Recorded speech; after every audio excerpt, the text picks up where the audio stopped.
Hello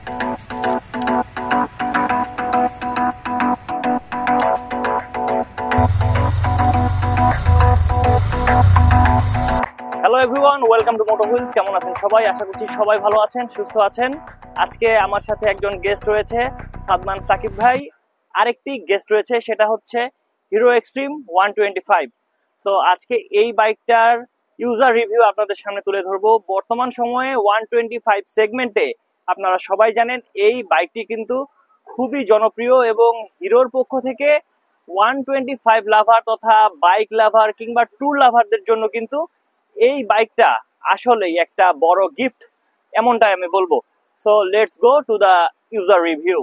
যেমনটা বলছিলেন যে এই বাইকটি এখনো পর্যন্ত হিরোর যে বাইক হিরোর যে সেগমেন্ট গুলো রয়েছে, বিভিন্ন সেগমেন্টের বাইক হিরো নিয়ে এসেছে, কিন্তু 125 সিসির মধ্যে এই বাইকটি হচ্ছে হিরোর যত সেগমেন্ট আছে 125 এর মধ্যে তার মধ্যে সবচাইতে বেস্ট। এবং আপনাকে একটু বলি, এবং হচ্ছে দর্শকরাও নিশ্চয়ই দেখতে পাচ্ছেন যে এই বাইকটি যখন হিরো ডিজাইন করেছে, তা আমার মনে হয় যে হিরো খুব সময় নিয়ে ডিজাইন করেছে। এটার ডিজাইন ল্যাঙ্গুয়েজের দিক দিয়ে আমি যদি একটু বলতে চাই, যে মানুষ একটা 125 বাইক চালাবে, সেটার ডিজাইন আউটলুক খুবই সুন্দর হবে, সেটা ইউজার ফ্রেন্ডলি হবে, যেটা আমাদের তেলের দিক থেকে বা ফুয়েলের দিক থেকে সাশ্রয়ী হবে, সব কিন্তু এই বাইকটার মধ্যে হয়ে যায়। এর আগে যেমন আমার মনে হয়, আপনি আমার সাথে হয়তো বা একমত হবেন, এটা ডিউক, কেটিএম ডিউক 125, সেটাও কিন্তু 125 সেগমেন্টে খুবই গর্জিয়াস লুকের একটা বাইক ছিল, কিন্তু সেটার প্রাইসিংটা অনেক হাই হয়ে যায়। প্রাইসিং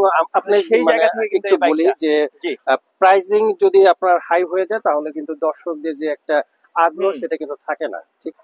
আচ্ছা, আপনি তো আগে ফেজার চালিয়েছেন। আমি ফেজার যেটা বাংলাদেশের অন্যতম কমফোর্টেবল একটা বাইক ছিল, এবং হচ্ছে এবং ওটা ব্রেকিং সিস্টেম, তারপর হচ্ছে ওটা যে হাইট ওয়েট সব দিক থেকে আপনি মানে ঢাকার রাস্তার জন্য পারফেক্ট ছিল। সেই জায়গা থেকে কিন্তু এখন আপনি 125 এ নেমে এসেছেন। আবার এই অন্য দিক থেকে এই বাইকটা কিন্তু বাংলাদেশ অত্যন্ত জনপ্রিয়, মানুষের কাছে গ্রহণযোগ্য একটা বাইক 125 সেগমেন্টে।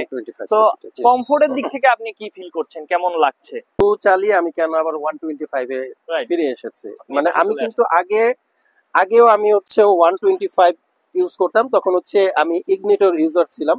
এরপর হচ্ছে ফেজার ভার্সন 2 ইউজ, মানে আমি প্রায় বেশ কয়েক বছর সেটা ইউজ করেছি। এখন হচ্ছে ওইটা রেখে আমি তো বিক্রি করি না, ওটা এখনো আমার গ্যারেজে আছে।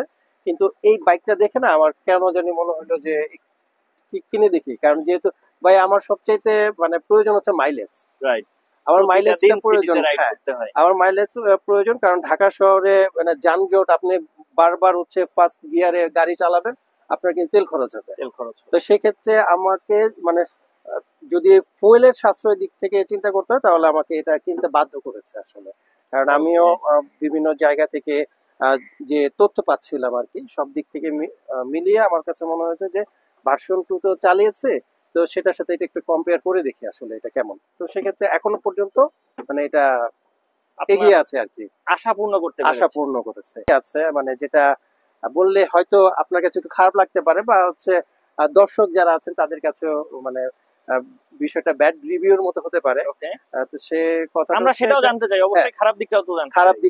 খারাপ দিকটা হচ্ছে এটা, আপনি যখন জ্যামে বসবেন তখন এটা বারবার বন্ধ হয়ে যাবে, কিন্তু রানিং এ আপনার বন্ধ হবে না। আপনি যখন রানিং এ থাকবেন তখন এটা বন্ধ হবে না, কিন্তু আপনি যখন জ্যামে বসবেন, আপনি বারবার হচ্ছে ক্লাস চাপছেন, পিক আপ দিচ্ছেন, তারপর আবার একটু বসছেন, আবার পিক আপ দিচ্ছেন, গাড়ি বন্ধ হয়ে যাবে।